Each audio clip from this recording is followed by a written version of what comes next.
Je vous remercie. Et sans plus tarder, je vous propose de passer à la deuxième séance de ce soir,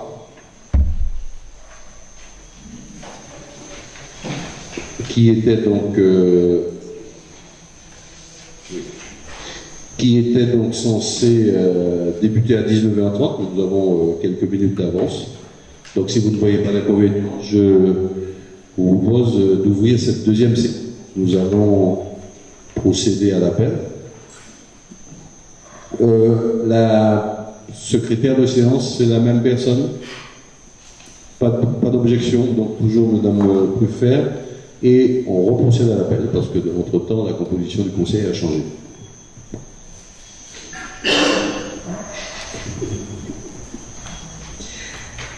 Donc, Monsieur Christian Raffa, Présent. Rosemarie Génaud-Blesdin, Hervé Planchette, Lila Martial, Jackie Esparantero, Marlène Moderne, Mario Marquet, Karine Alexandre Sabin, Hugues Alcindor, de procuration à Madame Martial, René Carrel, épouse Misa, Marie Bragance, Germaine Pierre-Léandre, Thierry Méronis, de procuration à Monsieur Hervé Planchette, Nicole Rémire, Séverine Pruffert, Raphaël Éloi Blaisès, Michaela Gobalsami Propos, Alix Belchasse, Michael Gobalsami, Patricia Trieste, Ludmila Larade, Roger Limer, Luc Nazer Calsan, Louis-Édouard Viraille, Brigitte Lupon et Elcine Alamoutou. Merci. La seule délibération, c'est pas une délibération tout à fait, donc c'est un débat qui s'intitule débat d'orientation budgétaire, constituera le point de l'ordre du jour de cette séance. Les informations diverses n'étant pas une délibération, il y aura quelques informations diverses en clôture de cette séance. Donc sans plus tarder, je passe la parole à Madame Ampigny, directrice générale des services, pour la lecture et la présentation de la première partie de la note de synthèse au sujet qui concerne ce débat d'orientation budgétaire. Alors je précise pour information, à l'attention du public notamment, mais aussi des conseillers qui ne le sauraient peut-être pas, ce débat d'orientation budgétaire est un exercice obligatoire imposé avant le vote du budget. Sans ce débat, le budget ne pourrait pas être adopté. C'est donc une séance très importante en vue des décisions que nous prendrons pour l'exercice de cette année 2017.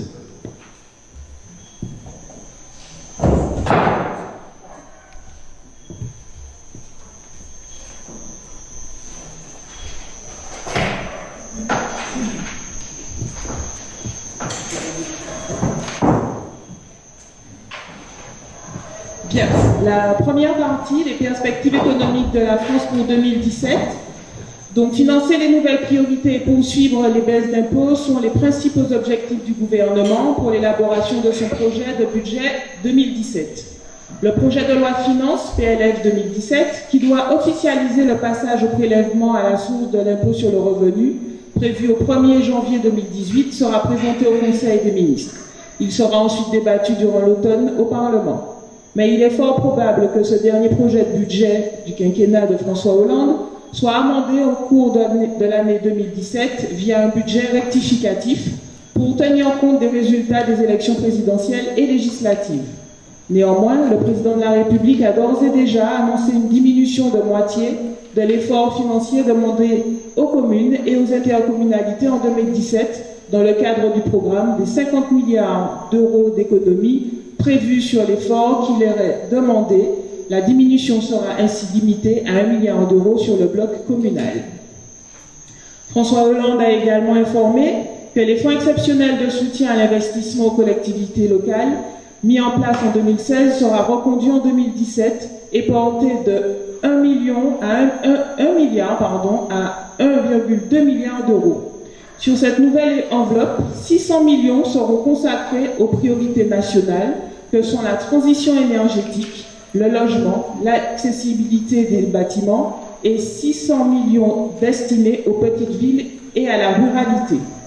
Pour le chef de l'État, cette enveloppe permettra d'abonder encore la DETR, dotation d'équipement des territoires ruraux, pour la porter à 1 milliard d'euros au lieu de 800 millions aujourd'hui. Les collectivités, communes, départements, régions, ont vu leur dotation fondre de près de 3,7 milliards d'euros en 2015 et 2016, avant une baisse du même ordre prévue en 2017, afin de contribuer à l'effort visant à ramener le déficit public de la France sous 3% du PIB en 2017. Concernant la Martinique, entre bonnes nouvelles et inquiétudes, donc le contexte, la population de la Martinique est estimée à 378 243 habitants. La densité de la population est élevée et concentrée au centre de l'île. La Martinique se caractérise par une diminution et un vieillissement de sa population. Les personnes âgées de plus de 65 ans représentant près du quart de la population. Le tissu économique de la Martinique est essentiellement basé sur des activités du secteur tertiaire, 87,3% des actifs occupés en 2017. Selon l'INSEE, 2015, selon l'INSEE, 36 801 établissements composent le tissu productif. Un salarié sur deux travaille dans un établissement de 50 salariés et plus. 80% des établissements comportent moins de 10 salariés et concentrent le quart des salariés. L'administration capte un quart de la population active. La masse salariale versée y est également plus importante. La population active en baisse compte 155 600 personnes, chômeurs salariés et non salariés. Elle est répartie de la manière suivante. Le bassin du centre de la Martinique concentre 66,4% de l'ensemble des salariés. Le bassin sud, 19,2%. Le bassin nord-atlantique, 11,7%. Et le bassin nord-Caraïbe, 2,6%. Quelques indicateurs. Au premier trimestre 2016, l'activité économique est globalement bien orientée. Le climat des affaires se stabilise. L'indicateur du climat des affaires se maintient au-dessus de la moyenne pour le 5e trimestre consécutif. La consommation des ménages donne quelques signes de redressement. Progression du chiffre d'affaires des hypermarchés. Augmentation des importations des biens de consommation et des biens d'équipement électrique et ménager. Baisse des ventes des véhicules particuliers. Parallèlement, les prévisions d'investissement sont stables. Le marché du travail offre quelques signes encourageants puisque sur le plan sectoriel, l'activité est favorable pour le commerce et le tourisme. Cependant, la situation demeure dégradée pour le BTP. Malgré les créanciers apparentés par le chantier du TCSP, l'activité s'est essoufflée en 2015. Les permis accordés pour la construction de logements progressent, mais les ventes de ciment sont en repli, moins 1,6% sur un an. Malgré certains chantiers en cours, la situation du secteur reste très fragile et l'absence de visibilité quant à la programmation de nouveaux projets d'envergure laisse craindre de nouvelles difficultés. Alors, les secteurs en développement, selon une note économique présentant les principaux aspects de l'économie martiniquaise établie par la Directe Martinique en juillet 2016, l'activité touristique se dynamise et connaît un nouveau regain avec une hausse de la fréquentation touristique, plus 9%, soit 771 121 visiteurs. Ce résultat tient pour l'essentiel à la croissance du nombre de croisiéristes, plus 26,4%. Malgré l'amélioration de la fréquentation observée en 2016, le nombre de visiteurs demeure en deçà des performances des années 90. Toujours selon cette note, la filière nautique reste un secteur économique incontournable avec environ 260 entreprises qui emploient plus de 900 salariés et réalisent un chiffre d'affaires global estimé à plus de 63 millions d'euros. Elles s'inscrivent dans une dynamique porteuse du développement de l'économie bleue. Un gisement potentiel d'activité et d'emploi très important qui dépend aussi d'une volonté politique. Les freins. Plus généralement, la très faible structuration des principaux secteurs de l'économie martiniquaise du fait de la faible structuration des branches professionnelles et du peu d'appétence des entreprises martiniquaises à penser et à agir collectivement constitue un obstacle structurel majeur dans l'accompagnement de son développement sur des secteurs en croissance, services à la personne par exemple, ou émergents. Il convient donc de les soutenir au même titre que ceux en difficulté. Il devient nécessaire d'accompagner le changement vers un nouveau modèle économique, de participer à l'effort de renforcement et d'évolution des compétences. Je vous laisse la parole, monsieur le maire. Merci. Donc je poursuis. Vous suivez le diaporama, je suis mon papier. Donc parlons de Saint-Pierre dans ce contexte général très morose, vous l'avez bien compris, national, martiniquais. Saint-Pierre est une ville à fort potentiel, mais qui doit tenir compte des contraintes économiques. Donc, la section de fonctionnement de notre prochain budget nous contraindra plutôt à une maîtrise des dépenses face à la réduction annoncée des recettes. Comme indiqué précédemment, les contraintes budgétaires subies par la commune sont nombreuses pour l'année 2017. Celles-ci imposant donc une gestion rigoureuse des dépenses de fonctionnement de la collectivité, tout en maintenant et en améliorant les services à la population déjà existants. Comme je l'ai dit à plusieurs reprises, il n'est pas question pour nous de seulement gérer des finances. Il nous faut, malgré les difficultés, continuer à agir pour honorer nos engagements devant la population dans la mesure du possible. La ville devra donc tenir compte de la diminution des recettes et des nouvelles dispositions réglementaires en matière de ressources humaines, qui est le plus gros poste budgétaire de la commune, et devra poursuivre donc ses actions en matière de modernisation des services. Les recettes de fonctionnement sont sous contrainte. Comme pour les autres collectivités locales, la ville subit la réduction drastique des dotations de l'État amorcée en 2014.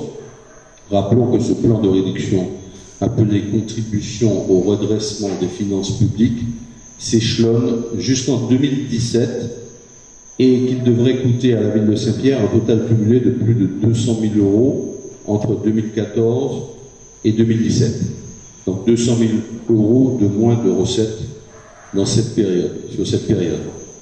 Bien que cette réduction soit déjà annoncée, le maire et son conseil municipal, donc nous-mêmes, avons fait le choix de ne pas augmenter les taux d'imposition qui ont déjà été ajustés l'année dernière, donc il n'est plus question de cela. Un effort sera cependant réalisé sur les bases fiscales avec l'accompagnement de la communauté d'agglomération du Pays Nord, Martinique, Cap-Nord, qui a créé une brigade fiscale composée de 4 agents. Cette dernière est déjà au travail et est mise à disposition de toutes les villes du territoire, incluant bien entendu la ville de Saint-Pierre, gratuitement, afin de mettre à jour les bases fiscales de la ville.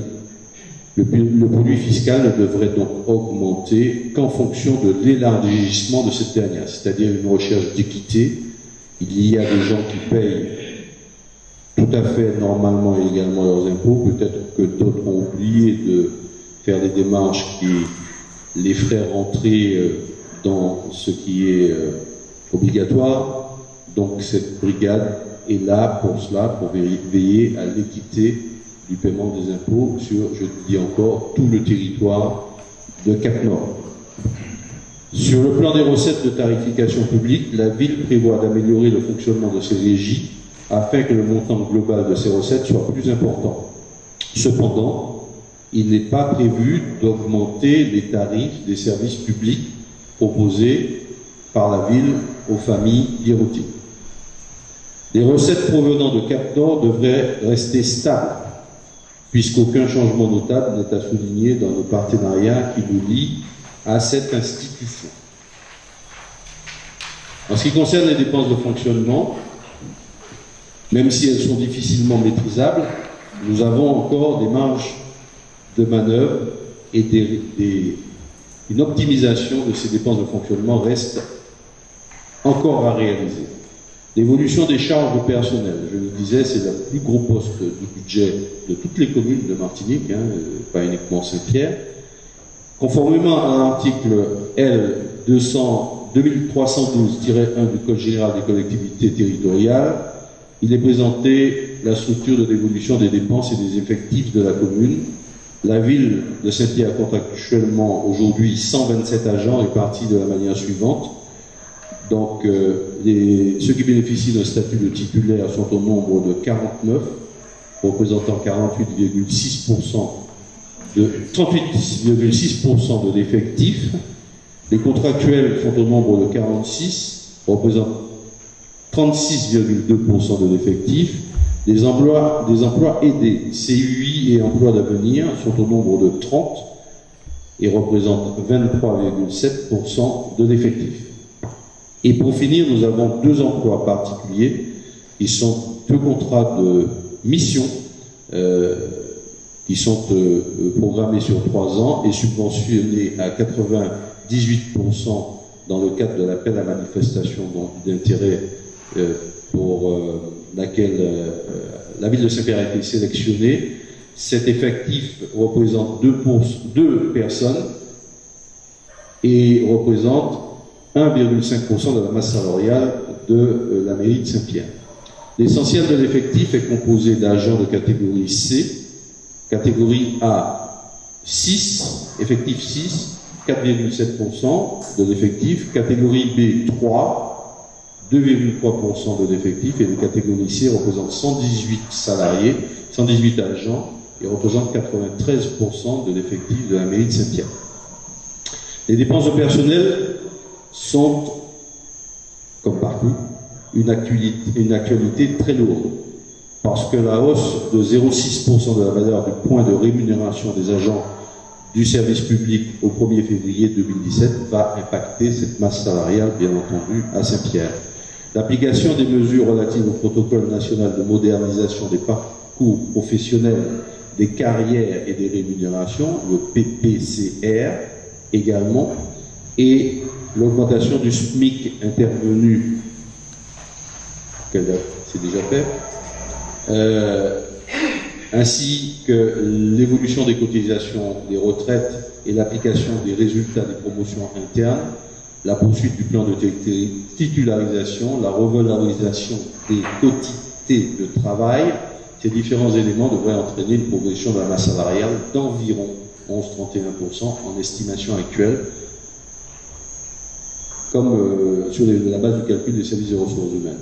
Il est toutefois utile de rappeler que la cellule créée dans le cadre de l'appel à manifestation d'intérêt, j'insiste, est subventionnée à hauteur de 98% sur 3 ans, tant au niveau de la section de fonctionnement, prise en charge de la rémunération des agents, que de la section d'investissement pour leur équipement au service de leur mission, notamment de l'OPA, l'opération programmée d'amélioration de l'habitat, qui devrait normalement démarrer dans les mois qui viennent.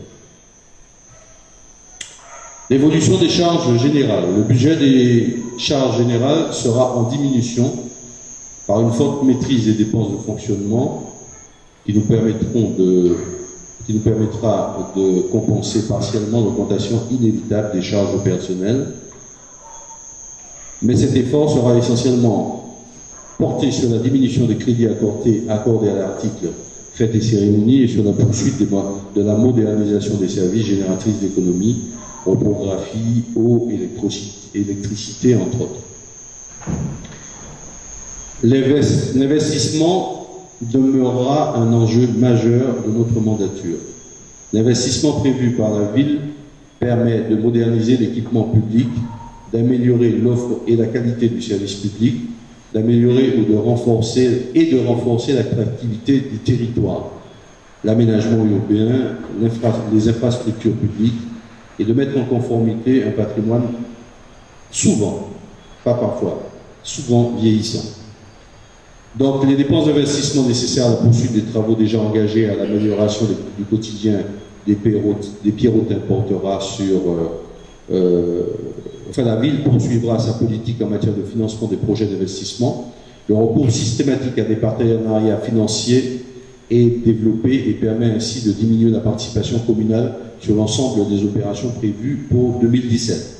Ainsi, ce sont quelques chantiers démarrés qui pourront être poursuivis et d'autres qui pourront être amorcés, tels que l'accessibilité de la rue du Général de Gaulle, la rénovation de l'école Philémon-Montout, l'aménagement des intérieurs de la mairie et des extérieurs, je m'en expliquerai, création de parcours santé au stade Paul-Pierre-Charles, rénovation de la cathédrale phase 2, le programme d'aménagement et d'embellissement urbain, début d'opération, traitement des dents creuses, le programme de parking de proximité, la mise aux normes du bâtiment de la gendarmerie, qui est un bâtiment propriété de la ville de Saint-Pierre, qui est actuellement dans un état qui pose des problèmes de sécurité aux gens qui y sont hébergés, et c'est quand même un petit peu paradoxal de mettre les gendarmes qui sont missionnés pour nous protéger en situation d'insécurité. Donc le sous-préfet a longuement insisté pour que cette année, grâce à la DETR dont on a parlé tout à l'heure, et la DSIL, une autre enveloppe de subvention, il est prêt à mettre à disposition de la ville, du moins à nous aider à aller chercher ces subventions pour rénover ce bâtiment. Des études seront aussi lancées sur les opérations suivantes: accessibilité du quartier de lycée, entre autres, et la réfection des rues du quartier fort. Des nouveaux moyens. Nous serons obligés d'aller chercher de nouveaux moyens qui nous permettront de soutenir l'effort d'investissement nécessaire pour la ville de Saint-Pierre. Notamment, nous allons solliciter l'appui de l'Agence française de développement, AFD, comme beaucoup d'autres villes et comme la CTM elle-même. Cette agence soutient le dynamisme économique et social des Outre-mer au moyen de subventions, de prêts, de fonds de garantie ou de contrats de désendettement ou de développement. Elle finance des projets, elle les préfinance entre autres, des programmes et des études, et accompagne ses partenaires dans le renforcement de leur capacité à investir. Le partenariat avec l'AFD se concrétisera par la signature d'une convention, et elle pourra ainsi préfinancer les projets de la ville, et le remboursement s'effectuera par le versement direct de ces subventions à cet organisme AFD, sans que ça ne transite par la trésorerie municipale. Ces subventions donc accordées par l'État et le partenaire institutionnel européen principalement. Le service des finances devra jouer un rôle très important dans ce partenariat, qui ne doit souffrir d'aucun écart de la part de la collectivité, celle-ci devant assurer une gestion rigoureuse de sa comptabilité, notamment en créant un fichier de suivi des opérations d'investissement de la ville, en mettant en place des tableaux de pilotage financier pour suivre l'évolution des principaux postes budgétaires, la population, l'évolution de la population, la dotation globale de fonctionnement, la fiscalité en recettes et en masse salariale, et la masse salariale, la consommation d'eau, d'électricité, de téléphone en dépenses, feront l'objet d'une surveillance très attentive et d'un suivi précis d'un pilotage qui nous permettront de redresser progressivement la situation de cette ville que nous avons trouvée, comme vous le savez, très difficile et préoccupante. Le recours à l'emprunt, la ville devra donc impérativement reconstituer son fonds de roulement. C'est une analyse, c'est une condition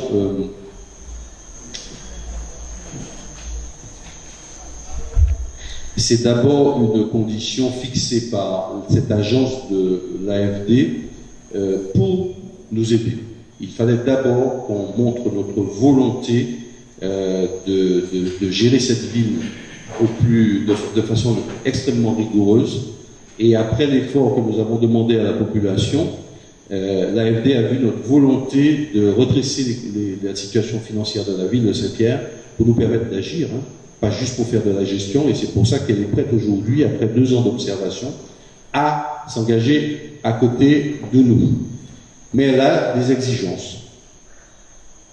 Et donc, ce partenariat avec l'AFD devrait nous permettre notamment de régler les mandats en instance de paiement, qui datent pour certains de plusieurs années, tout en poursuivant l'effort d'investissement. L'emprunt est donc une réponse rapide et nécessaire qui consiste à mobiliser des fonds et à procéder au remboursement progressif de ces finances apportées par l'AFD. Cependant, la gestion de l'emprunt constitue un enjeu majeur qui mobilise là aussi l'expertise du service financier. Il s'agit alors de comparer régulièrement, voire quotidiennement, le coût de revient des emprunts et procéder si possible à des arbitrages, par exemple le remboursement anticipé si la situation de la ville s'améliore plus rapidement que prévu. Il faut aussi ajuster la durée de la dette aux prévisions.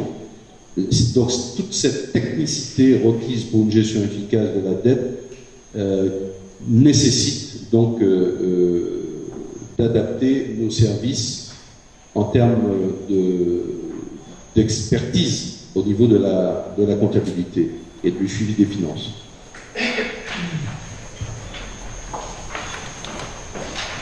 Il nous faut enfin poursuivre les efforts de recherche de financement pour des projets structurants de la ville. Et les subventions d'investissement sont des fonds versés aux collectivités territoriales qui sont destinés à financer ces investissements du type projet structurant. Elles sont définitivement acquises à la collectivité, excepté lorsque la collectivité ne respecte pas toutes les conditions qui sont fixées pour leur octroi. Donc, pour obtenir ces subventions d'investissement, les collectivités doivent remplir un dossier de demande de subvention. Le service actuellement chargé de monter ces dossiers a acquis une bonne expérience dans ce domaine et fait preuve d'une réelle expertise.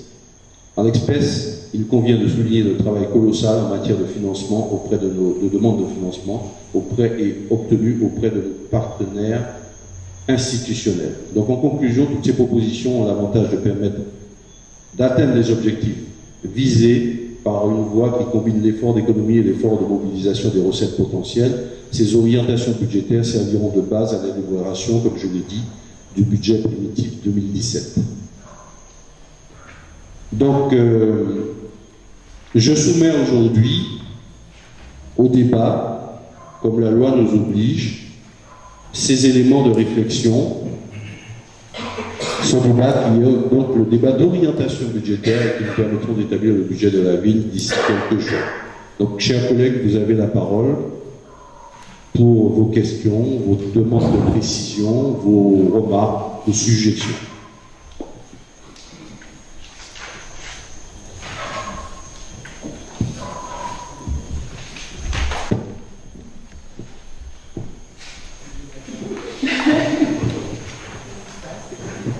Peut-être que tout est dit, mais de façon plus technique. Comment résumer les choses pour qu'elles soient facilement compréhensibles?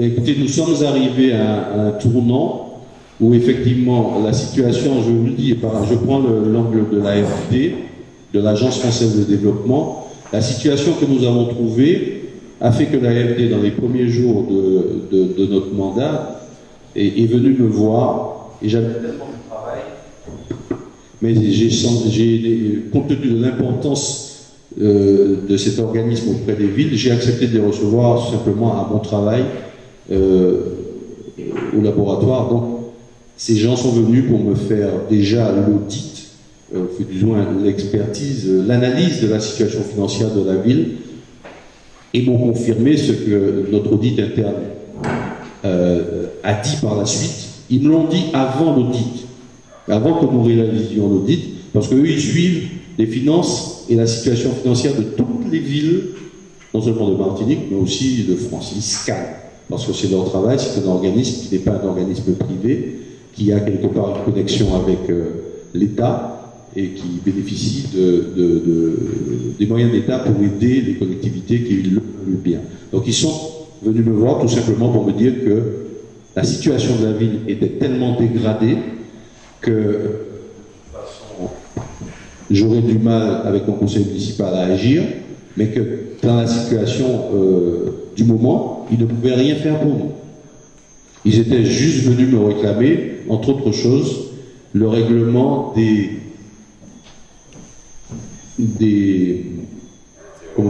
intérêts de préfinancement qu'ils avaient accordé à la ville de Saint-Pierre pour la première phase des travaux de la cathédrale. Il était question de 200 et quelques mille euros, si je me trompe, peut-être 200 ou 300, je ne sais plus, qu'ils avaient donc avancé à la ville de Saint-Pierre pour commencer les travaux de la cathédrale dans leur première phase. Et il se trouve que non seulement cette enveloppe de préfinancement avait déjà été totalement consommée, ce qui a créé les difficultés que nous avons connues pour poursuivre la première tranche des travaux. On est obligé de diviser en deux, vous connaissez un peu l'histoire, je ne vais pas revenir là-dessus, mais la ville de Saint-Pierre n'avait même pas payé les intérêts qu'elle devait sur ce préfinancement, parce qu'on ne vous donne pas de l'argent gratuitement. Il y a un tout petit intérêt, ça représentait une somme un peu plus de quelques 6 000 et quelques euros que la ville de Saint-Pierre a payé depuis 1 an. Ce que je me suis dépêché de faire avec le peu de trésorerie qu'il y avait, parce que nous étions menacés de sanctions et de majoration peut-être des intérêts, je ne me rappelle plus. Donc voilà le premier contact que j'ai eu avec l'AFD. Et depuis, donc, nous avons fait tout ce que nous avons fait, y compris des très gros efforts de rattrapage de la situation sociale des agents de la ville. Nous avons reçu les syndicats ce matin. Hier, nous avons reçu la CDMT. Aujourd'hui, nous avons reçu la CGTL. Et mes collègues présents aujourd'hui, notamment M. Planchette, qui était donc présent, M. Éloi Desès. Hier, c'était... Bon, on était peut-être moins nombreux, je ne sais pas, mais en tout cas, les syndicats, les 2 syndicats, ont reconnu le travail colossal que nous avons fait en 2 ans pour rattraper la situation. C'était pas seulement la situation de la ville qui était catastrophique, c'était aussi la situation des ressources humaines de cette collectivité. Nous avons trouvé une collectivité, comme je l'ai dit sur les médias, extrêmement en souffrance, des gens qui avaient été baladés et qui avaient été traumatisés pendant 14 ans et qui n'avaient confiance en personne. Quelques semaines après notre arrivée en responsabilité, le 4 avril, le 25 mai, j'avais déjà la première demande de 2015, j'avais déjà la première demande d'audience de la CGTL pour me demander de régulariser le retard pris pendant 14 ans. Nous étions là que depuis quelques semaines. Ensuite, c'est avec la CDMT que nous avons aussi travaillé et nous avons dû, parce que bon, la situation ne se prêtait pas. Je le dis bien, nous ne pouvions pas, sur la base de ce que nous avions comme finances, si je m'étais simplement tenu à la gestion, il fallait que je leur dise non, non à tout. Mais ça n'était tout simplement pas humainement acceptable. C'était une mairie que j'allais continuer, des agents que j'allais continuer à pousser dans la défiance, dans la non-confiance, et peut-être même dans des mouvements de grève, parce qu'ils attendaient depuis trop longtemps, et nous étions obligés de répondre à certaines de leurs demandes. Certaines de leurs demandes qui ont coûté quand même beaucoup d'efforts aux finances de la... Et nous avons à cela uniquement sur la trésorerie municipale. Et aussi, je dois le dire, grâce aux efforts, en partie, demandés aux Pirotins sur le réajustement des bases, des taux d'imposition que nous avons voté l'année dernière. Mais je ne veux pas dire que ces taux d'imposition n'ont servi qu'à réajuster la situation sociale des agents. C'est pas vrai. Et là aussi, cette demande d'effort aux Pirotins servit aussi à la poursuite de tout ce qu'il y avait à faire, la modernisation des services, mais aussi les chantiers qu'on nous avait laissés de partout, dont certaines ne sont toujours pas terminées. Par exemple, le boulevard Saint-Gélanin, pardon, je suis confronté à un problème de trésorerie majeur qui nous bloque à certains moments certains de nos chantiers. C'est en particulier, en termes d'efforts sur la trésorerie municipale, c'est rénovation sécurisation de la crèche, près de 240 000 euros, entre 250 et 300 000 euros, qui ont été financés directement sur la trésorerie de la mairie. Alors qu'est-ce que j'allais faire?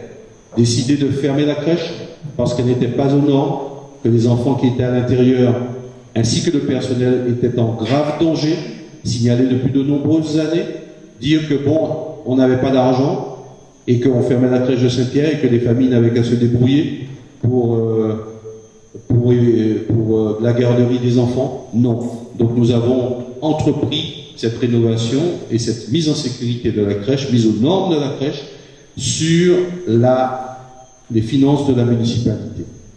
Donc aujourd'hui, nous arrivons à une...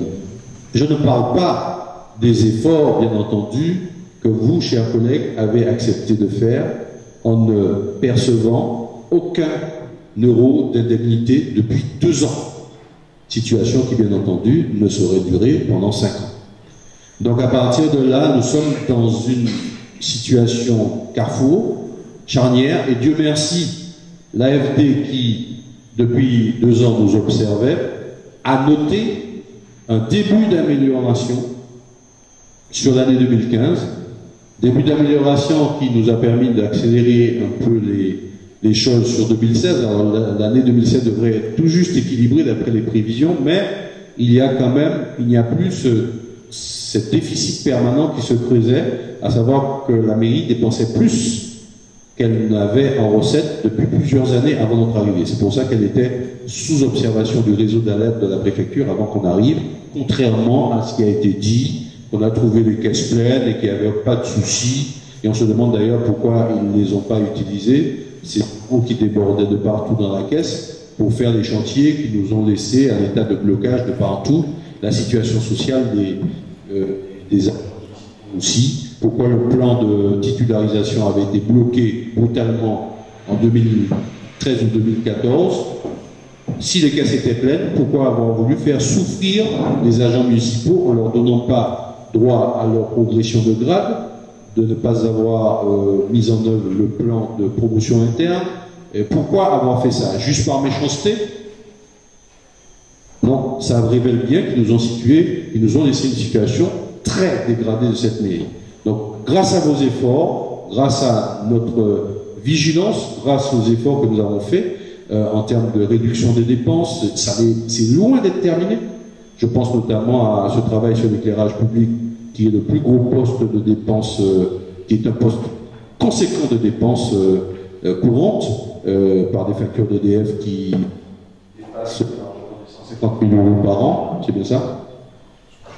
167 000 très exactement. Donc nous avons à aller chercher sur l'eau, l'électricité, voilà, tout ce qu'il est possible de faire en termes d'économie pour continuer à dégager les marges de manœuvre qui nous permettront maintenant d'honorer la dette, enfin disons, le prêt que l'AFD est prêt à nous accorder parce qu'ils ont retrouvé confiance dans la ville de Saint-Pierre.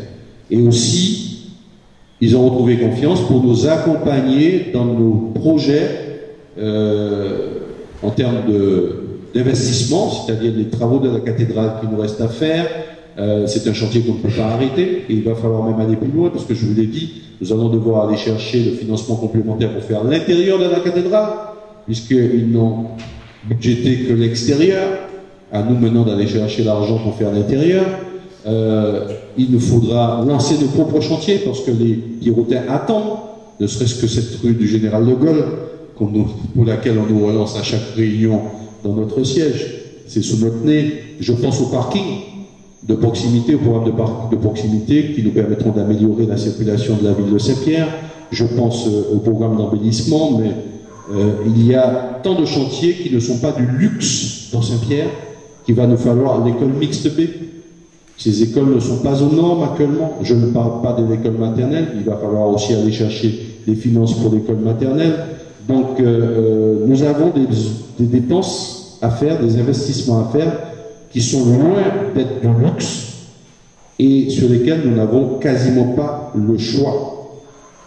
Donc, le bâtiment municipal, vous savez de quoi je parle, hein, chers collègues, et aussi les Pierrotains qui viennent dans ce bâtiment, qui a été laissé à l'abandon, comme le bâtiment de la gendarmerie, comme quasiment toute la totalité des bâtiments de... Ah oui, et nous allons devoir aussi réactiver des dossiers sur lesquels la ville n'est pas engagée financièrement, mais qui pour l'instant sont au ralenti au niveau de la collectivité territoriale de Martinique nouvellement mise en place. Donc la semaine, c'est le 31 mars, nous avons demandé rendez-vous cette fois au service en charge de nos dossiers à la CTM. Ce rendez-vous nous a été accordé cet après-midi, et c'est tout frais. En plus du fait que j'ai demandé à monsieur le président de la CTM de venir à Saint-Pierre, sur le terrain, il ne m'a pas dit non, j'attends la date pour voir tout ce que nous avons à faire. Je pense au boulevard des Grès, des gros investissements qu'il y a à faire, je pense à la rivière des Pères, je pense...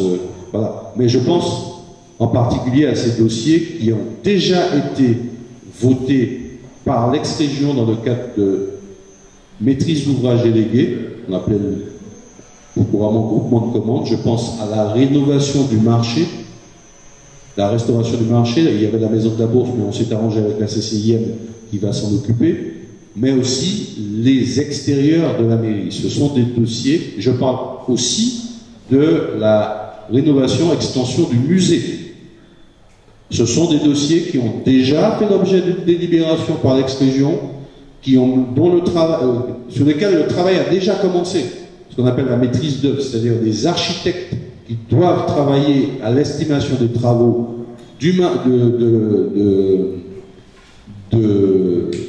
musée, qui est une source potentielle de revenus pour la ville de Saint-Pierre. Ce travail d'estimation des travaux avait déjà été commencé. Le marché, la maison de la Bourse, la mairie de Saint-Pierre aussi. Donc là, il n'y a pas, la CTM n'a pas à se prononcer sur est-ce qu'on va faire, est-ce qu'on va pas faire. Ce travail a déjà été, cette décision a déjà été prise par l'ex-conseil régional et s'impose à la CTM qui a repris tous les dossiers du conseil général et du conseil régional. Donc, nous allons voir où en sont ces dossiers. Nous voulons voir tout simplement que la mise en place de la CTM est difficile et que ces dossiers sont pour l'instant quelque part, ils ne sont pas jugés, n'ont pas été jugés prioritaires ou ont été un petit peu oubliés. Mais ces dossiers sont importants pour les marchands, pour les restaurants qui sont au-dessus des marchands. Nous savons l'importance de notre marché, la capacité d'attraction du marché pour tout l'extrême nord Caraïbes. C'est important pour nous. Donc, nous allons aller défendre et réveiller ces dossiers qui n'engagent pas du tout les deniers de la ville de Saint-Pierre, qui ont été votés comme devant être pris en charge directement par les finances de l'ex-région, donc par les finances de la CTM. Donc là-dessus, nous n'allons pas devoir budgéter ces dossiers, nous allons simplement aller les réveiller au niveau de la CTM. Et puis, nous... disons, comment dirais-je, réveiller les choses sur tout ce qui est le contrat de progrès qui nous permettra de traiter les dents creuses de Saint-Pierre, qui nous permettront effectivement l'école mixte B. Bon, nous avons d'autres projets qui là aussi ont été délibérés et votés par l'ex et qui, c'est à nous maintenant d'aller pousser la CTM pour que ces projets voient leur réalisation sous notre mandature. Voilà en gros le tableau que je voulais vous brosser aujourd'hui. Mais peut-être que, collègues, vous avez des précisions ou des choses sur lesquelles vous voulez attirer l'attention. Vous avez la parole. Monsieur Espartero. Merci, bonsoir à toutes et à tous. Oui, hormis les chantiers qui ont été lancés, il y a d'autres qui sont programmés pour 2017. Vous avez dit effectivement que la CTM doit verser, doit activer certains dossiers qui ont été montés. Mais est-ce qu'on aura un calendrier dans le courant de l'année 2017 qui nous permettra d'avoir une visibilité quant aux nouveaux chantiers qui vont démarrer? C'est tout l'objet de la réunion que nous allons avoir le 31 mars. Parce que pour l'instant, nous n'avons aucune visibilité. Alors bon, je ne veux pas dire que rien n'est fait. Nous avons reçu par exemple, il y a quelques jours, une notification concernant les intérieurs de la mairie. C'est-à-dire que la CTM nous a signalé que, ça y est, c'est à notre disposition l'enveloppe qui nous permettrait de rénover la mairie, mais par son intérieur. Mais on a juste oublié l'enveloppe qui avait déjà été votée par l'ex-région concernant l'extérieur de la mairie, par exemple. On nous a fait parvenir la notification de l'octroi de subvention sur la phase 2 de la cathédrale. Oui, mais donc il y a tout le reste sur lequel nous n'avons pas de visibilité. Donc je ne veux pas ici laisser dire que j'ai dit que la CTM ne faisait rien. Nous sommes en contact avec l'exécutif de la CTM qui est à notre écoute. Pour l'instant, nous n'avons pas de conflit avec qui que ce soit à la CTM, mais nous avons le sentiment que tous les dossiers ne sont pas parfaitement pris en main et connus. Et donc c'est pour ça que là, nous avons demandé à aller sur place. Nous allons amener tous les éléments pour mettre tout à plat sur la table et demander une programmation dans le temps. Voilà, donc nous ne pourrons pas, effectivement, nous avons un programme qui est beaucoup plus vaste que ça, mais compte tenu que sur chaque dossier, il est appelé la participation de la mairie de Saint-Pierre, c'est-à-dire l'autofinancement, la part d'investissement de la mairie de Saint-Pierre, vous comprenez bien qu'on ne peut pas ouvrir tous les chantiers en même temps. Je sais qu'il y a le CIAP, le Centre d'interprétation de l'architecture et du patrimoine qui te tient à cœur. Par exemple, il va falloir qu'on voit si on a déjà commencé des études, à quel moment on va pouvoir lancer ce chantier. Il y en a qui sont plus prioritaires que d'autres. Donc, il y a des chantiers de mise en sécurité de certains quartiers. Je pense au quartier du vieux lycée notamment. Il y a des gros chantiers aussi que nous n'avons pas encore lancés, mais nous ne pourrons pas les lancer sans que la CTL nous donne un signal très très fort, c'est-à-dire celui de la montée du banc d'Ange, par exemple, à sécuriser. Là, c'est un chantier de plus de 1 million c'est bien ça, plus de 1 million d'euros. C'est pas la ville qui pourra porter ce chantier. Je sais que l'État, et dans les starting blocks, nous apporter des fonds particuliers là-dessus. Mais il y a un chantier, par exemple, sur lequel nous attendons. Je ne parle pas des chantiers qui dépendent de Cap Nord, hein. La zone de mouillage organisée, qui doit aussi. Tout est prioritaire, si on veut dire, à Saint-Pierre. Combien de temps on va accepter qu'il y ait, dans cette période, 40 à 50 bateaux de plaisance qui mouillent chaque jour dans la rade de Saint-Pierre en lâchant leurs ancres sur le patrimoine sous-marin, des vestiges sous-marins de Saint-Pierre, qui est un patrimoine martiniquais d'une valeur inestimable. Donc, mais je pense à l'OPA, l'opération programmée d'amélioration de l'habitat. Ça, c'est quelque chose qui devient, du fait que la CTM ne s'est pas prononcée encore sur ce programme, devient une urgence. Parce que j'ai promis aux Pierrotin, nous avons, il faut le dire, nous avons trouvé ce dossier à notre arrivée. C'est-à-dire l'appel à manifestation d'intérêt, qui est comment dirais-je, une espèce de concours sur lequel s'est positionnée la ville de Saint-Pierre. Cette ville s'est positionnée par la volonté, je le dis, parce qu'il faut aussi le dire, de M. Post-Pelvinet, le sous-préfet qui a précédé celui qui est en poste actuellement, de par le travail des professionnels de Cap Nord, une volonté aussi qui venait de la communauté de l'agglomération du Pays Nord Martinique, mais aussi par le travail interne d'un agent qui est encore en poste. Il y a un travail qui a fait que la ville de Saint-Pierre a été retenue pour ce programme d'amélioration de l'habitat de la ville de Saint-Pierre.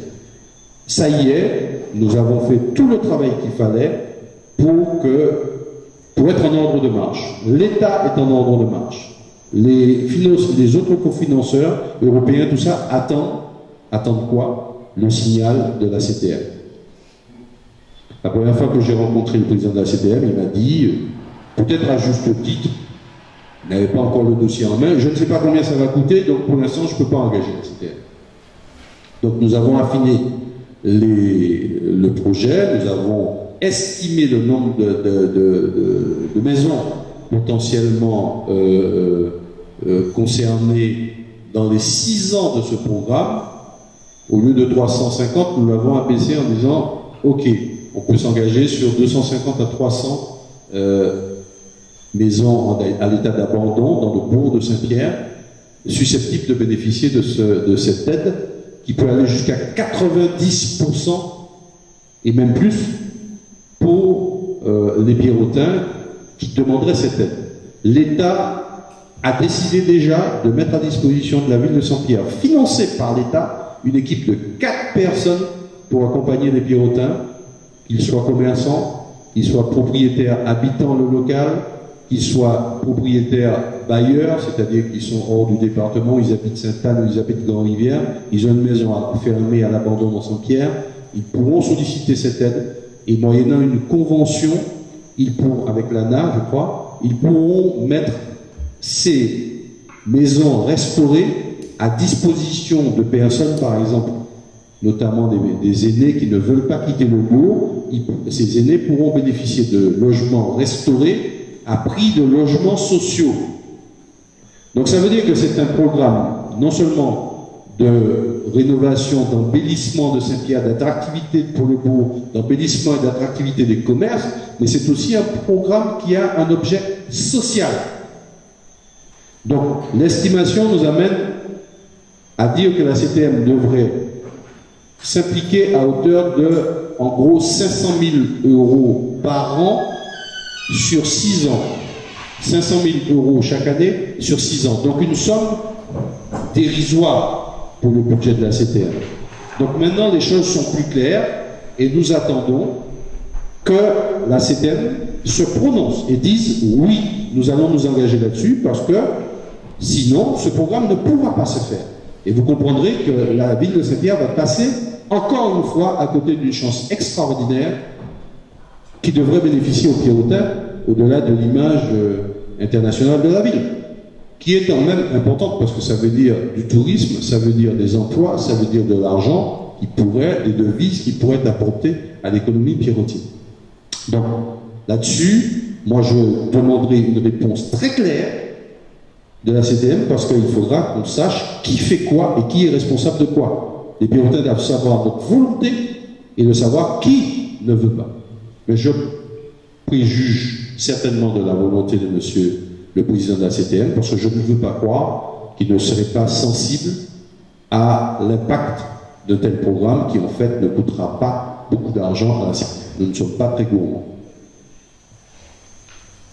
Qui souhaite, monsieur Espoir?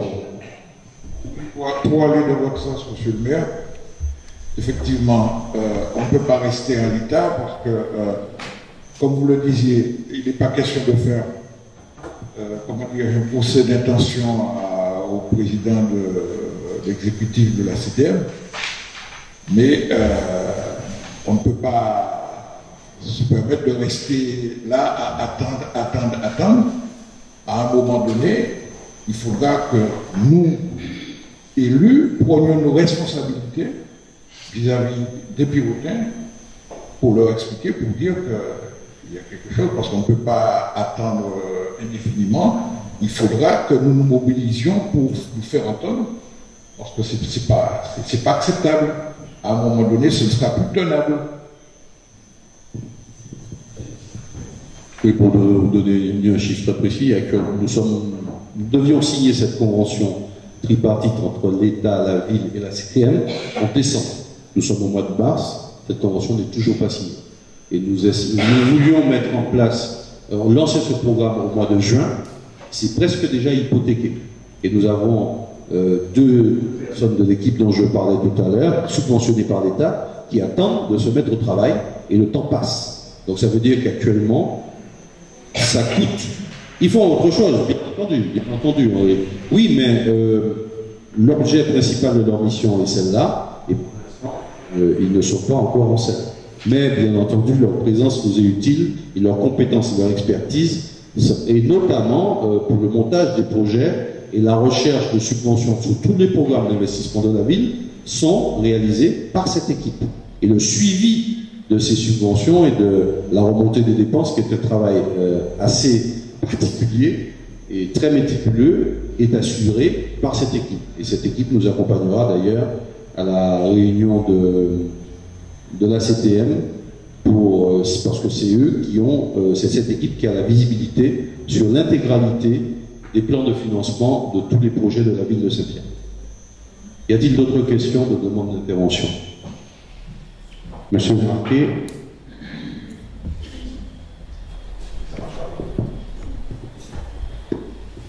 Peut-être juste rappeler quand même, parce qu'effectivement on a beaucoup de projets, et ces projets effectivement on les fera avec la CDM, mais on les fera effectivement avec l'Agence française de développement.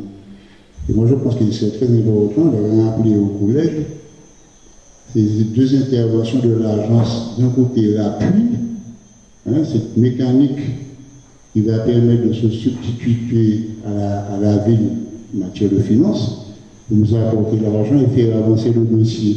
Et puis le deuxième, effectivement, deuxième intervention de l'agence, qui serait l'emploi. Parce qu'éventuellement, je peux plus développer ça. Je pense que c'est très important, effectivement, qu'on maîtrise bien le sujet et que la population comprenne que il n'y a pas que la CDM, c'est-à-dire qu'il faut qu'on fasse quelque chose de plein à main. C'est un petit peu de ce sport d'organiser ça.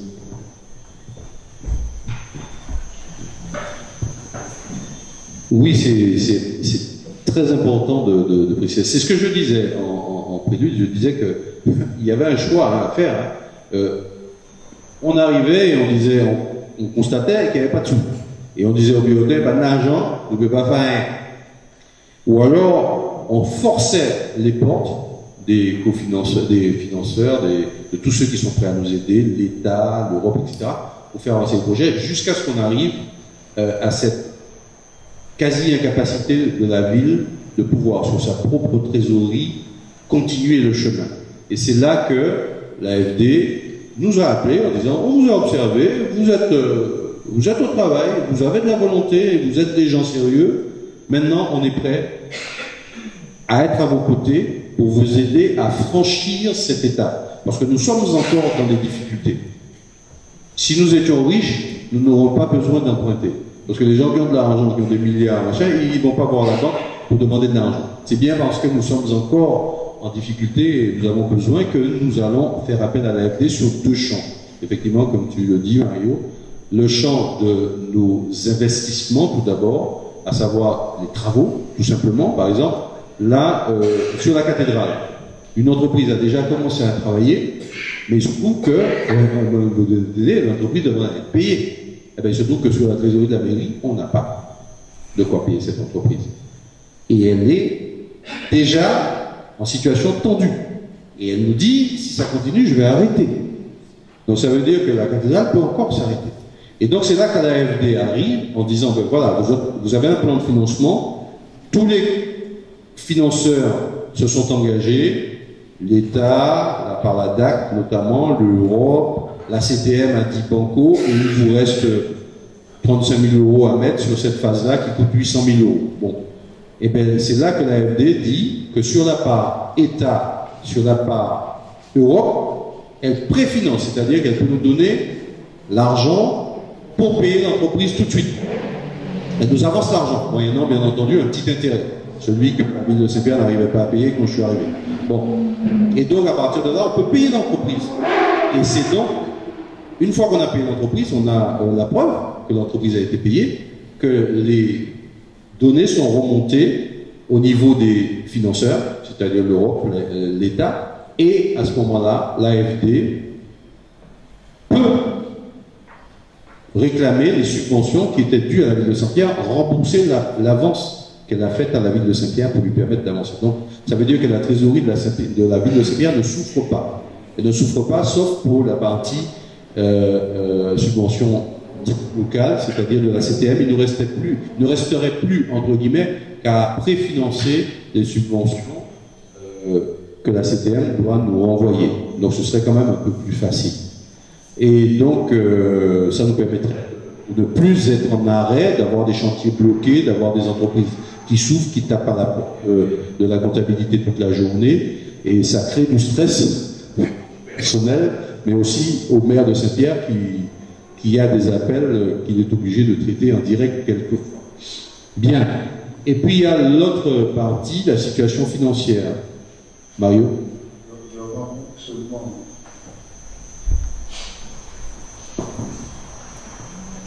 Oui, d'accord. Donc, en fait, quand les financeurs ont donné leur participation, l'AFD pourra récupérer ces fonds, les fonds investis. Et surtout, là où c'est très intéressant, c'est que la part communale, effectivement, on pourra aussi l'étaler. À mon avis, c'est très important au niveau de la capacité financière. Et c'est là qu'intervient le deuxième mécanisme de l'AFD qui peut aussi nous octroyer un prêt pour reconstituer ce qu'on appelle techniquement, comptablement, le fonds de roulement. Le fonds de roulement qui souffre actuellement parce que nous avons des choses à financer nous-mêmes.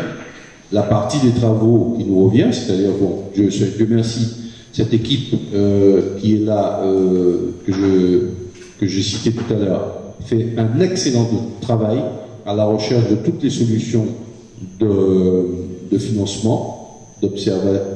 Oui, je sais que l'une des membres de cette équipe est présente dans la salle, mais j'ai du mal à citer les agents. Nous avons aussi celui qui est aux finances et qui nous permettra de suivre beaucoup plus rigoureusement nos engagements financiers divers et variés, notamment au niveau de l'AFD. Donc nous avons maintenant une équipe solide, et je citais cette équipe qui déjà va chercher partout des financements de tous les cofinanceurs possibles, ce qui fait que la ville de Saint-Pierre a la chance de n'avoir apporté que des fois que 6% de l'investissement. C'est par exemple le cas de la première tranche de la cathédrale, de travaux de la cathédrale, c'était plus de 1 200 000 euros, et là-dessus la ville de Saint-Pierre n'a eu à débourser de sa poche, si je puis dire, que 6,5%. Donc c'est énorme le travail qui est fait à la recherche de subventions. Et c'est le cas pour beaucoup de nos projets. Donc il nous reste néanmoins 6,5%, 1,5 million, ça fait beaucoup. Donc sur ces autofinancements, l'AFD peut nous aider aussi par un prêt que nous aurons à rembourser dans la durée. Parce que il faut dire que la ville de Saint-Pierre, c'est peut-être la seule chose qu'on nous ait laissé de correct ou d'intéressant. De Saint-Pierre n'est pas endetté par rapport au ratio des autres villes habituelles. Donc c'est au moins cela qu'on nous a laissé, la capacité d'aller chercher de l'argent, c'est-à-dire d'aller nous endetter. C'est déjà mieux que rien, parce que si en plus la ville était très endettée, on aurait été vraiment très très mal. Donc nous allons pouvoir faire ce prêt, et qui va nous permettre aussi de faire face à la masse de mandats en instance de paiement qu'on nous a laissé, et qui constituait le gros déficit de trésorerie que nous avons trouvé. Donc si actuellement, année par année, nos équilibres sont corrects, ce qu'a observé l'AFD, nous avons des retards de paiement qui datent de plusieurs années, sur lesquels nous allons pouvoir enfin honorer ces engagements de la municipalité et soulager ces entreprises qui attendent depuis trop longtemps. Donc en gros, le mécanisme, c'est que l'AFD intervient pour nous aider sur le profinancement de nos subventions en attente, mais aussi sur la capacité d'autofinancement de la ville sur les projets et pour faire face aux besoins du fonds de roulement de la ville de Saint-Pierre.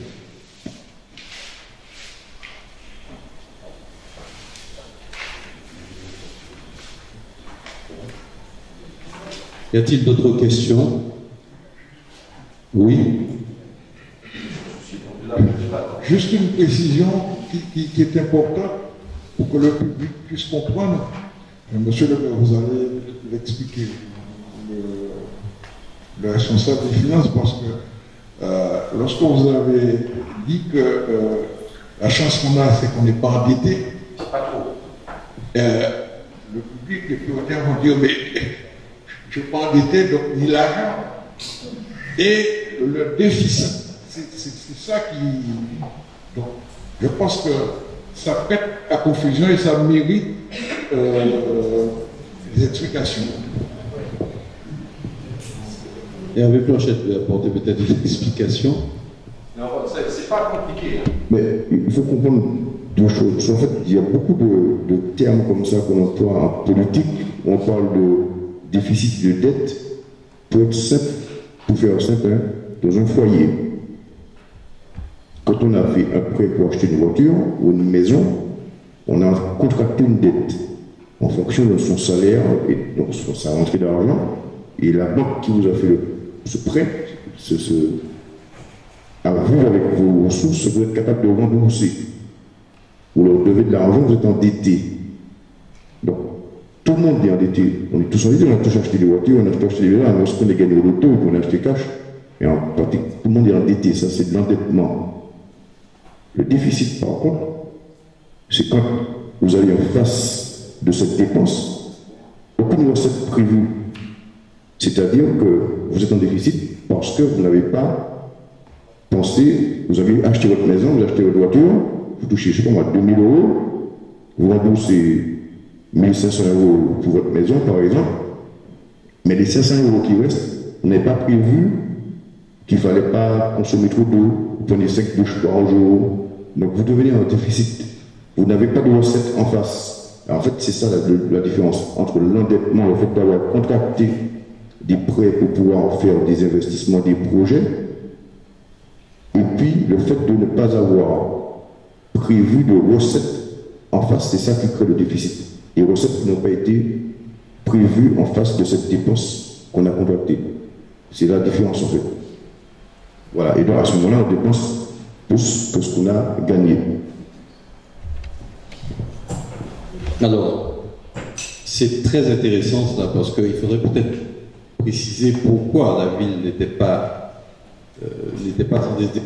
Mais c'était tout simplement parce que les banquiers ne lui faisaient plus confiance.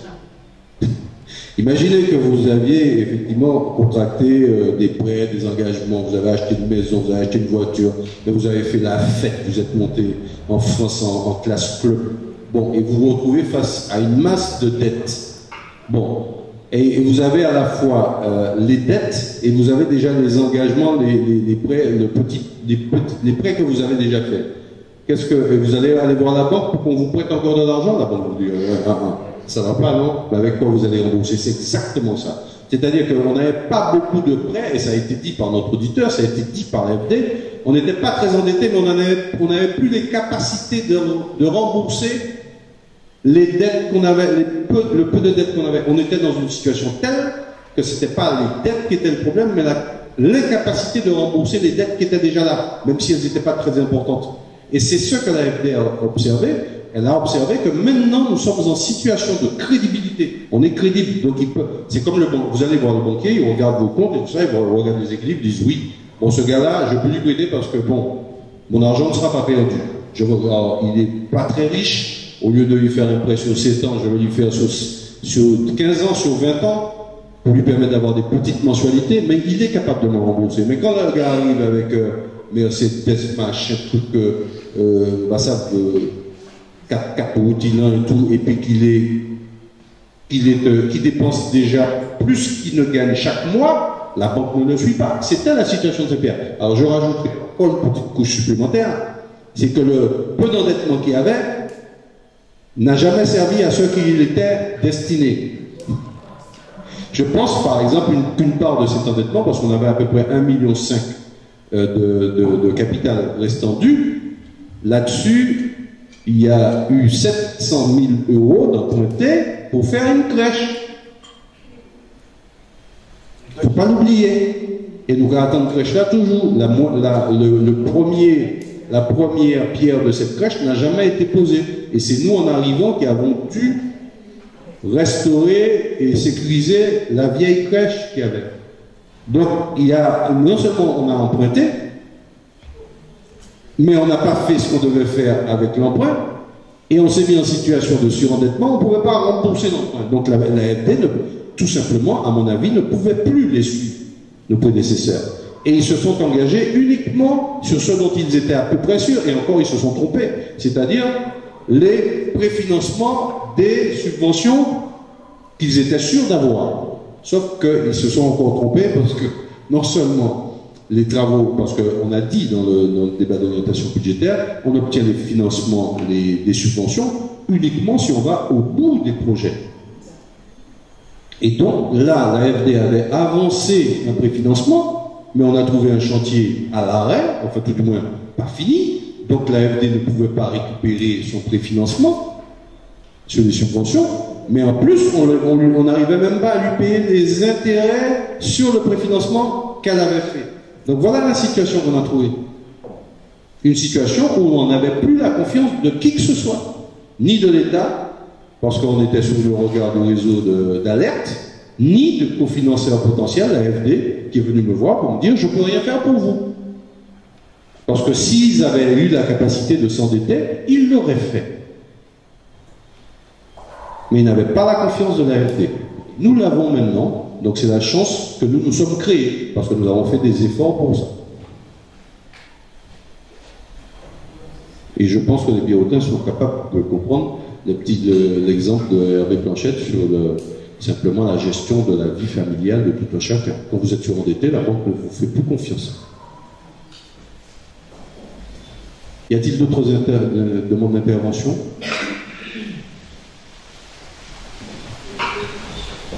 Donc, chers collègues, comme je vous l'ai dit, il n'y a pas de vote sur le débat d'orientation budgétaire.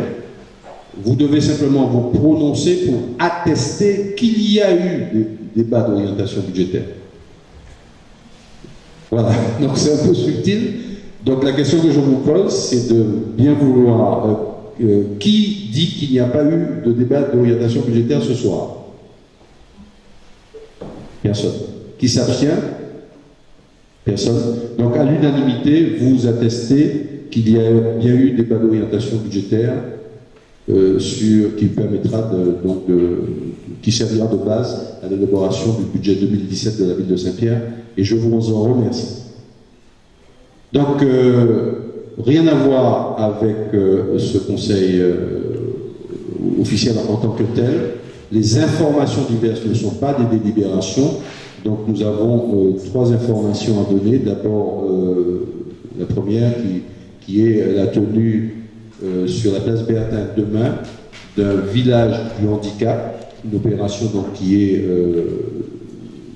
donc celle de la CTM et à laquelle je vous invite de participer, d'aller voir. J'appelle les Birotins à aller voir ce village du handicap qui est une étape à Saint-Pierre, hein, ça n'est pas uniquement à Saint-Pierre. C'est une caravane qui se déplace et nous avons accepté que ça se tienne sur la place Bertin. La deuxième information, je passerai la parole à Mario Marquet, adjoint en charge de l'urbanisme et de tout ce qui est relatif à la sécurité de la ville de Saint-Pierre, sur une opération qui se tiendra mardi prochain.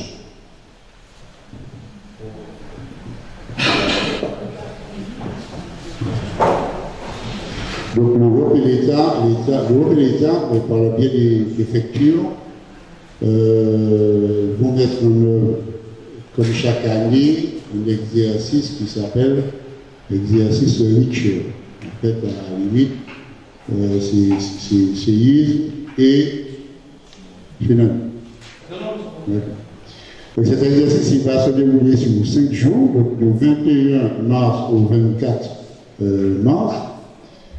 Et la ville de Saint-Pierre a choisi de participer à cet exercice sur un jour, donc le mardi 21. Donc le scénario qui est prévu, donc il y aura un séisme de 8,6 de magnitude au nord de la Guadeloupe, au nord de... Pardon?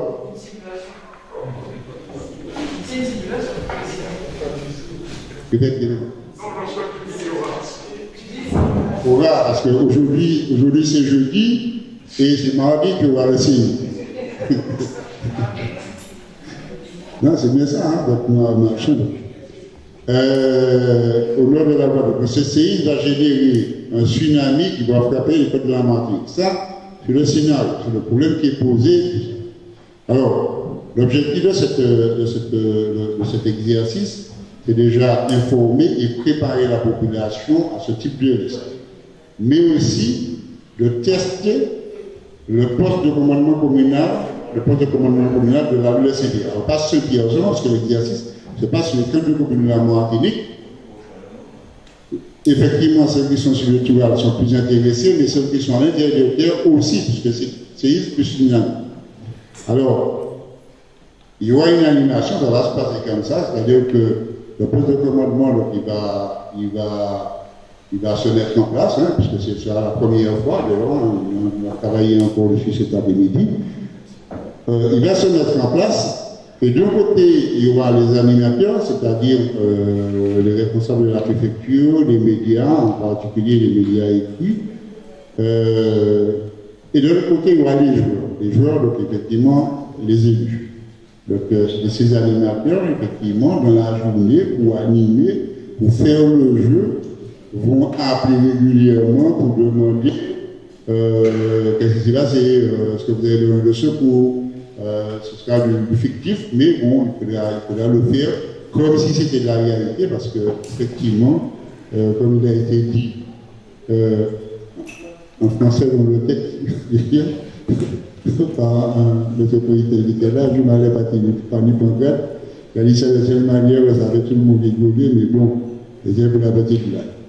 Alors, les informations à la population, alors, deux niveaux, il y aura un niveau préfecture, donc il va passer, vous avez peut-être déjà vu cette publicité, à la télé, sur le France Antilles, il y a ces informations, il y a une publicité qui dit que du 21 au 24, il y aura effectivement cet exercice rituel et qui va rappeler ce qu'il faut faire pour le CE et ce qu'il faut faire pour le tsunami. Alors localement, chez nous à Saint-Pierre, ce qu'il est prévu de faire, il est prévu de faire une distribution de flyers. Je pense que ça va commencer depuis samedi où il y a déjà une petite manifestation en cours. Donc, on va profiter de l'occasion pour distribuer ces flyers. Voilà une voiture solo qui va passer le lundi matin et après-midi. Il y aura un message du genre exercice, et qui va rappeler effectivement cet exercice qui est le tsunami et qui va peut-être se donner quelques consignes comment se mettre à l'abri. Alors, on va passer aussi un certain nombre de SMS, hein, puisqu'on a notre territoire, je crois, à peu près 300 noms, donc on va quand même passer des SMS. Vous profitez aussi de demander à la population, pour ceux qui ne sont pas inscrits, et surtout qui habitent le littoral, de se rapprocher de telle sorte à ce que dès qu'on a une information, on puisse au moins se passer par SMS.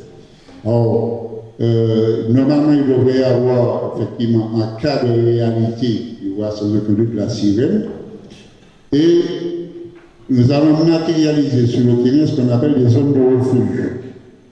C'est-à-dire qu'il y a un travail qui a été fait, on a doté certains endroits qui seront à l'abri de ces différents, de ces vagues, et qui permettront à la population d'atteindre effectivement tranquillement qu'il n'y ait plus de risque. Localement aussi, donc effectivement, on va contacter ce qu'on appelle les établissements recevant du public, en particulier les établissements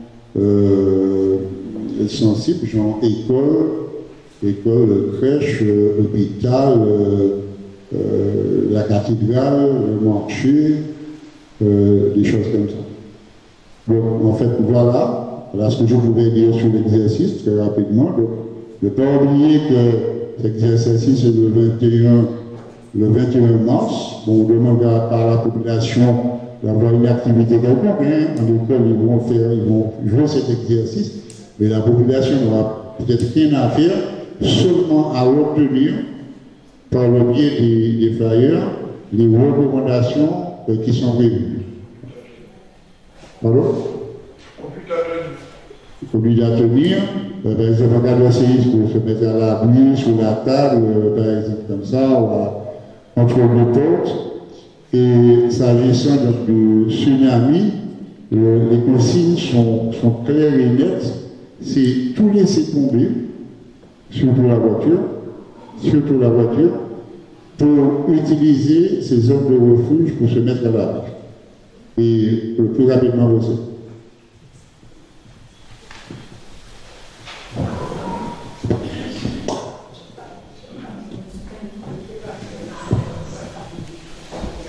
Monsieur Carrez.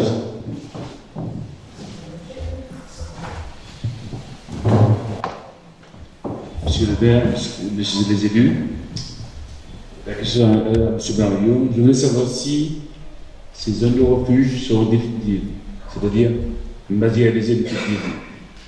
Les zones de refuge, est-ce qu'ils seront matérialisées définitivement pour éviter jusqu'au bout?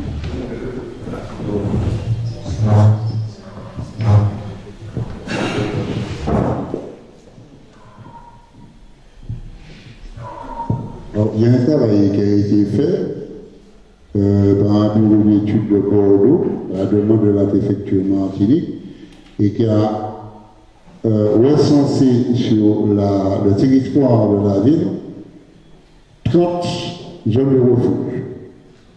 Et chaque zone de refuge devra être matérialisée par 5 panneaux. C'est-à-dire qu'au final, il y aura un panneau qui va montrer la zone de refuge, vous êtes là en sécurité, et il y aura effectivement un fléchage, un balisage qui vous amènera à cette zone de refuge. Alors, tout le monde dit, vous n'allez pas voir autant de panneaux sur le territoire, tout le monde dit, ce que vous allez voir dans les endroits où on a choisi, parce que les panneaux sont provisoires. Les panneaux sont provisoires, on n'en a pas eu beaucoup, on en a eu 4. Donc on a décidé de les placer, comme je disais, assez vite, de manière à ce que visible, de les placer, en particulier dans les zones où nous avons ce qu'on appelle les établissements au sein du public. Les établissements sensibles, c'est-à-dire, par exemple, de ce côté-là, du côté sud de Saint-Pierre, nous allons mettre un balisage qui va particulièrement intéresser la crèche d'école maternelle. Et la zone de refuge, normalement, c'est le parking du cimetière. Les calculs qui ont été faits comme ça. Je sais, effectivement, nous voyons ça beaucoup plus loin. Nous ne sommes pas spécialistes de la chose. Il faut quand même accepter, effectivement, que les gens qui ont fait des études et qui ont fait des relevés suffisants, c'est comme ça. C'est un document, c'est pas un document qu'on a inventé, c'est un document qui nous a été fourni par la préfecture, les services de l'État. Les autres panneaux sont placés pour le collège et l'école primaire qui se trouve en bas, et le dernier, ce sera pour l'école Philémon Montouche.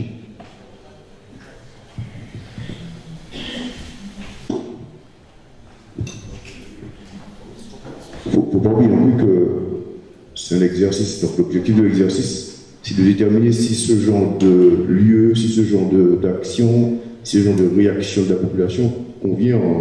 Donc effectivement, à l'issue de cet exercice, il y aura un bilan, et puis ce bilan va dire si ces lieux méritent d'être définitifs ou pas aussi.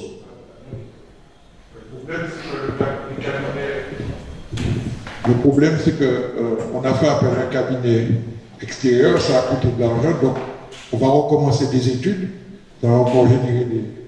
Alors que... Oui. Non, je disais qu'on a fait appel à un cabinet d'études extérieures Bordeaux qui a délimité un certain nombre de zones de refuge.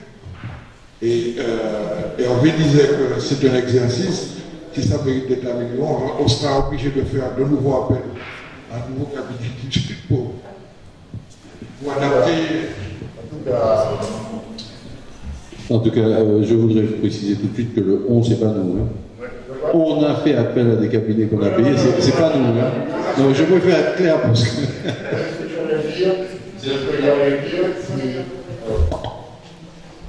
Non, c'est bien ça. Effectivement, je ne vais pas faire plus raison. Le 11, c'est pas nous.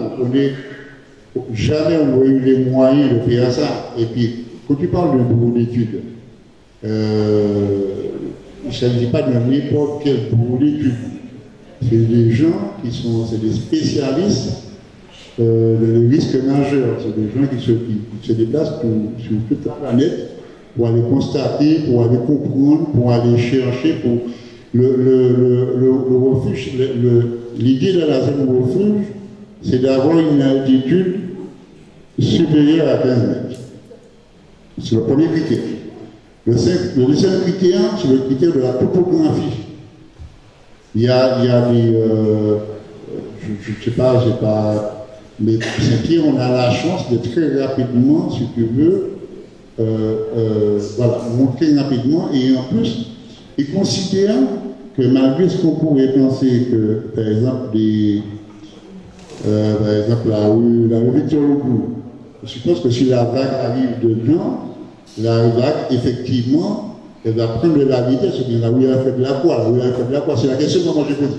Je dis, oui, mais si on a une vague de 10-15 mètres qui rentre dans la rue a fait de la quoi, on peut supposer qu'avec l'espèce de ballon que ça va prendre, ça va même pas arriver à 27 pieds. Ah ben non, c'est pas exactement comme ça. Il y a des contraintes. Il y a des contraintes qui considèrent que les bâtiments vont casser vont faire ce qu'on appelle, ils appellent un nid d'abeille. Un nid d'abeille, voilà le terme qui est envoyé, c'est un nid d'abeille. Ça va rentrer dans les maisons, ça va casser les maisons, effectivement, ça va ralentir, ça va freiner la vague. On ne perd pas de vue.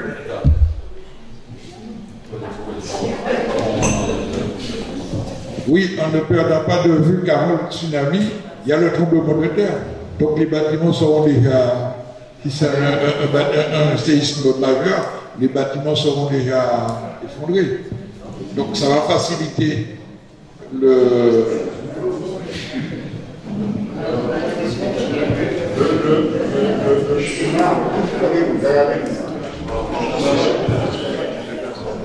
S'il vous plaît. Le schéma, parce qu'ils ont fait des projections, ils appellent ça des modélisations. C'est-à-dire qu'ils mettent des bâtiments là, il y en a qui sont à terre, ils ne sont pas à terre. Et effectivement, c'est comme un enrochement qu'on a sur le 42, ce qu'on a va rentrer dedans, la vague va s'exploser, il va partir en fumée. Donc pour eux, c'est ça. Bon. Après, moi-même, le directeur de l'école qui me disait, et c'est un cas, c'est le premier qui nous a interpellé sur le sujet, le directeur de l'école maternelle, pour lui et pour nous, moi-même, l'année dernière, pour moi, le point le plus à l'abri à Saint-Pierre était au moins ce boulevard.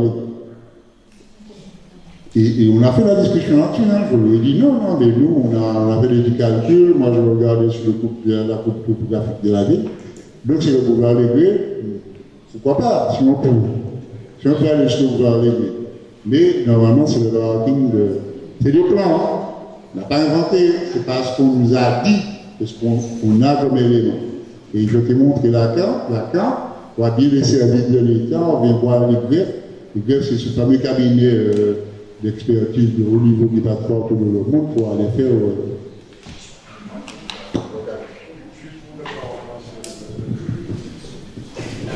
Oui, en tout cas, je reste un petit peu sceptique, même si je ne suis pas spécialiste, je respecte les spécialistes, mais encore une fois, un séisme majeur, je crains fort que le boulevard les falaises puissent servir d'abri parce que tout risque de s'effondrer. Il ne faut pas toujours s'imaginer que l'épicentre est sous Saint-Pierre non plus, parce que ce qui s'est passé, par exemple, à Fukushima, c'est que le séisme s'est produit bien au large. Et à terre, les maisons étaient debout. Et c'est la vague qui est arrivée du fait que le séisme s'était produit très au large. Et c'est, voilà. Donc c'est pas, si effectivement on n'a pas de chance. Voilà, il était très à plat. Mais si on n'a pas de chance, effectivement, que le séisme se produit en dessous de nous, et puis qu'on a en plus faire la marée, oui, là on manquerait vraiment de chance, quoi. Bon voilà, donc pour l'instant nous en sommes aux simulations, il faut quand même se préparer au pire, mais en espérant que ça n'arrivera jamais, surtout. Bon Dieu merci. Merci par avance. Donc dernière information, c'est une opération qui est moins spectaculaire, mais qui est importante et pour la vie quotidienne des Biérotins. Elle est menée, c'est une opération qui va se déclencher ce samedi, menée par notre commission vie des quartiers, vie citoyenne. Et je passe la parole à qui là-dessus? Je ne vous avais pas demandé, je ne vous avais pas prévenu. Bon, je passe la parole à Madame Modéane, présidente de la commission, vice-présidente de la commission vie des quartiers. Bonsoir, mesdames et messieurs. C'est une campagne que nous vous proposons, c'est-à-dire une campagne de sensibilisation de la propreté de notre ville. Campagne qui a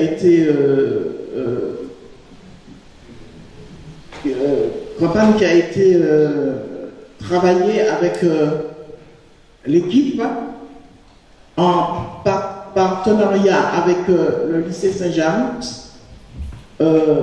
pour, comment dirais-je, par rapport à la programmation de...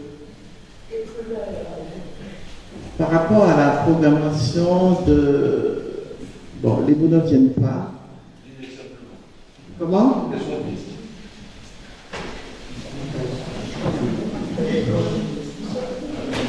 Pourquoi oui, je suis je suis un peu très émue. Madame Emir, vous pouvez m'aider? Passez le micro.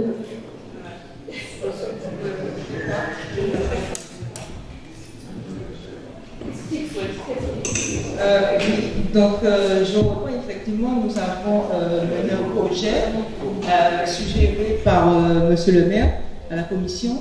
Donc il s'agit d'une campagne de sensibilisation. Non, il s'agit d'une campagne de sensibilisation de sensibilisation pour une ville propre qui est Saint-Pierre, puisque nous avons quand même une certaine notoriété.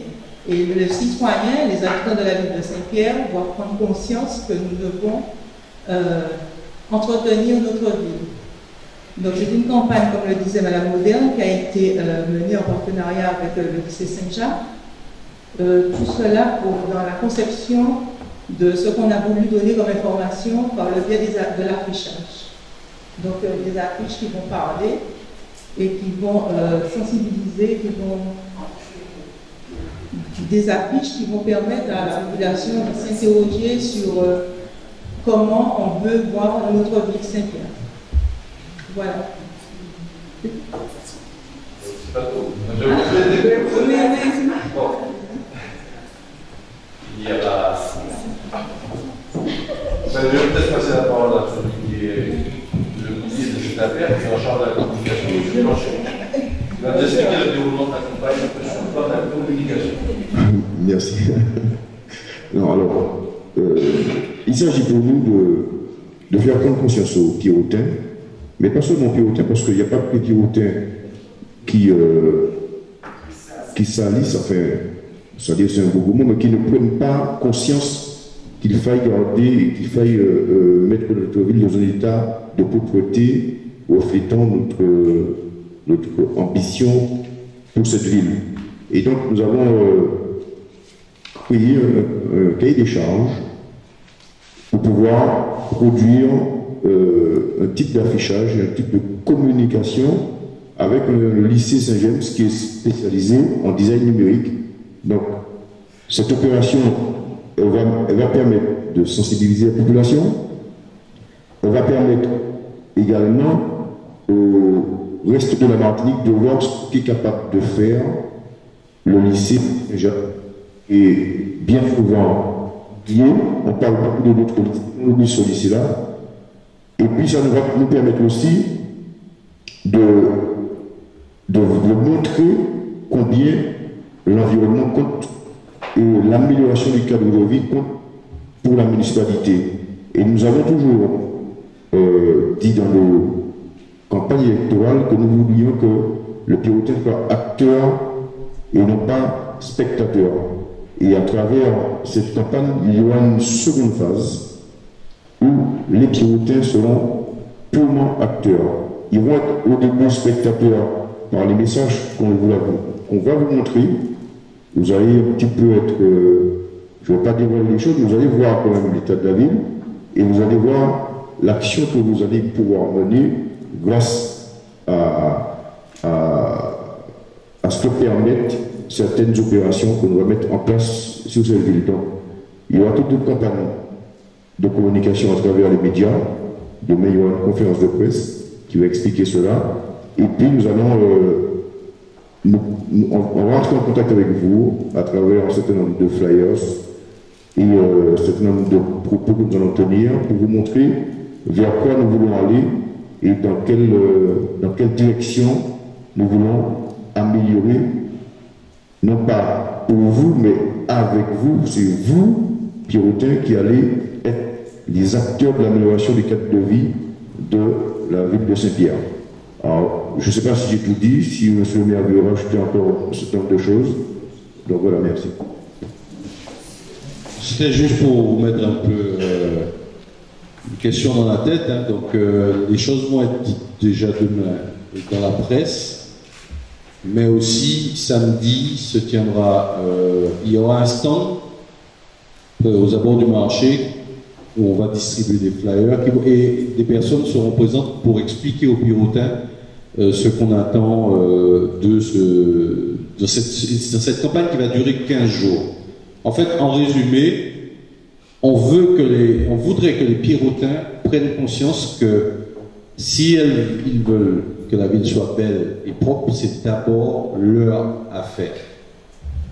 Voilà, je résumerai ça pour dire que c'est d'abord l'affaire du Pierrotin qui ne peut pas ne pas se sentir responsable de ce qui se passe dans sa ville. Donc, on va tous prendre à bras le corps le fait que nous sommes capables de rendre ensemble la ville plus belle et plus propre. Ce n'est pas seulement l'affaire de la municipalité. Alors, c'est vrai que ce n'est pas uniquement les Pierrotins qui sont comme ça. Mais nous, on voudrait que les Pierrotins prennent les devants et donnent l'exemple à la Martinique. Parce que vous avez entendu la campagne qui s'était déclenchée, qui a fait beaucoup de polémiques, et quelque temps, avec des affiches là, qui disaient « Où sont les cochons ?» Bon, on ne les cherchait pas à Saint-Pierre, on les cherchait dans toute la Martinique. Donc maintenant, on va montrer à la Martinique, à Saint-Pierre, nous, on n'est pas dedans, on n'est pas concernés par ces affiches-là. C'est-à-dire qu'il faudrait qu'on vraiment on revienne à l'état d'esprit des Pierrotins d'antan et des Martiniquais d'antan. Chaque monde a qu'à nettoyer devant Kaili. Je vois qu'on peut donner raison là. Chaque monde a qu'à ramasser ses audits devant Kaili, les 10 mètres linéaires de chaque maison devant étaient propres. Et maintenant, il y a certaines personnes, pas toutes, quand j'ai des audits à n'importe côté, quand mettre des vieux frigidaires là-bas, avec mais à tu peux dire ça. Donc c'est ce sur quoi on voudrait attirer l'attention et dire que oui, la mairie a sa part de travail à faire, mais au départ, c'est le Pierrotin qui décide si sa ville doit être propre ou pas. S'il n'a pas envie que la ville soit propre, il va avoir des ordures tout le temps. Et la mairie, je pourrais mettre les employés municipaux, je peux embaucher 15 personnes supplémentaires pour ramasser toutes les ordures qu'il faut. On n'a pas fini de ramasser les ordures que derrière, il y a déjà des ordures. Et ne sans compter ceux qui viennent des villes à côté pour nous mettre des ordures aussi.